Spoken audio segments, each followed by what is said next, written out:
दोस्तों, कभी कभी हम अपने द्वेष, अहम, अहंकार के कारण अपने कीमती रिश्तों को खो बैठते हैं और बाद में सारा जीवन पश्चाताप के अलावा हम कुछ नहीं करते।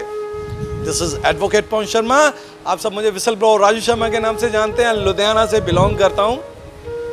एक व्यक्ति ने अपने छोटे भाई को 3 लाख रुपये व्यापार शुरू करने के लिए दिए। छोटे भाई ने व्यापार शुरू किया और व्यापार अच्छा चल पड़ा। समय बीतता गया, छोटे भाई ने वो 3 लाख रुपये अपने बड़े भाई को वापस नहीं किए।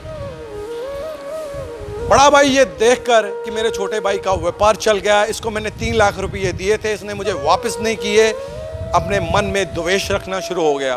अहम ने अपने छोटे भाई के विरोध में सोचना शुरू कर दिया। जब कभी कोई रिश्तेदार मिलता तो बड़ा भाई छोटे भाई की निंदा करता। मैंने इसकी सहायता की थी, मैंने इसकी मदद की थी व्यापार शुरू करने के समय, लेकिन इसने वो धनराशि मुझे वापस नहीं की। अपने छोटे भाई के मित्रों से मिलता, उससे निंदा सुनता भी और करता भी। धीरे धीरे मन की शांति खत्म होती गई, भक्ति साधना में ध्यान कम होता गया, परेशान हो गया। अपने गुरु महाराज के पास गया।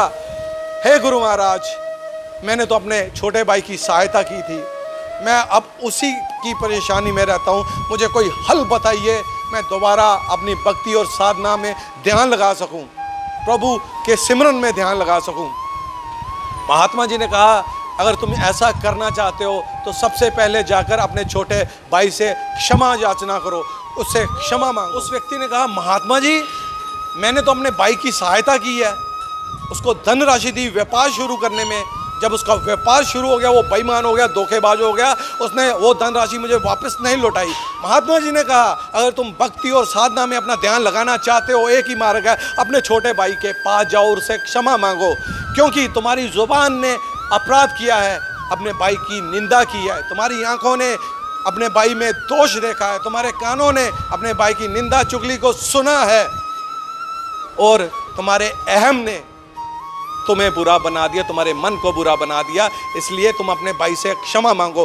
व्यक्ति समझदार था, बात को पल्ले बांधकर कई सालों बाद अपने छोटे भाई के घर के बाहर गया और दरवाज़ा खटखटाया। जैसे ही दरवाज़ा खटखटाया, अंदर से 2 बच्चे आए। उन्होंने देखा, ताऊ जी आए हैं, ताऊ जी आए हैं, ताऊ जी आए हैं, ऐसा ही शोर करते हुए छोटे भाई ने सुना कि ताऊ जी आए, यानी कि मेरा बड़ा भाई मेरे घर में आया। कितने सालों बाद आया, भाग के वापस से भाग के दरवाजे के पास आया।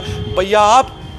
व्यक्ति ने कहा, अनुज, मुझे क्षमा कर दो मेरे छोटे भाई, मुझे क्षमा कर दो, मैं ये कागज़ के टुकड़ों की खातर तेरे प्यार से दूर हो गया, मुझ में द्वेष आ गया, मुझ में अहम आ गया और मुझ में अहंकार आ गया कि मैं तेरा बड़ा भाई हूँ, पैसे वाला हूँ, मैंने तेरी मदद की है, तू मेरा भाई है, मेरा फर्ज बनता था तेरी सहायता करना, लेकिन उसके बदले में मैं द्वेष में आ गया कि मेरा भाई धोखेबाज है, उसने मेरे पैसे नहीं वापस लौटाए।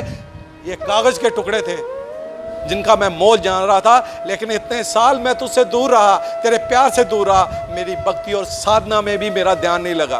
भाई भागकर कमरे में गया और 3 लाख रुपए लाके अपने बड़े भाई के पैरों में रख दिए। बड़ा भाई अब समझ चुका था, उसने कहा, छोटे भाई, ये कागज़ के टुकड़ों का कोई मोल नहीं है, आप मेरे गले लग जा, मुझे क्षमा कर दे। जैसे ही छोटा भाई बड़े भाई के गले में लगा, सारी द्वेष, अहंकार, अहम सब दूर चला गया और दोनों भाई खूब मिलकर रोए। फिर जब से ये सब करके अपने घर वापस गया, फिर से उसका भक्ति और साधना में ध्यान लगना शुरू हो गया। दोस्तों, कभी कभी हम अपने अहम की वजह से, अपने अहंकार की वजह से, अपने घमंड की वजह से अपने कीमती से कीमती रिश्तों को गवा बैठते हैं। माया आनी जानी है, किसी की नहीं हुई, इसके लिए अपने रिश्तों को ना गवाएं। याद रखना, आपका खून उबाला मारेगा, जब भी आपको चोट लगेगी आपका खून आपको पुकारेगा, आपके पास दौड़ के चला आएगा। अपना खून उबाला मारता है जब अपने खून को चोट लगती है। अपने कीमती रिश्तों को कभी ना गवाइएगा। ये कागज़ के टुकड़े भले ही बहुत कीमत रखते हों, लेकिन वहाँ पर इनकी कीमत ख़त्म हो जाती है, यहाँ पर रिश्तों का मोल शुरू होता है, रिश्तों का महत्व शुरू होता है। इसलिए दोस्तों, हमेशा अपने रिश्तों को महत्वता दीजिएगा, ये तो आनी जानी है, समझदार हो। Thank you very much. जय हिंद, जय गाय माता की।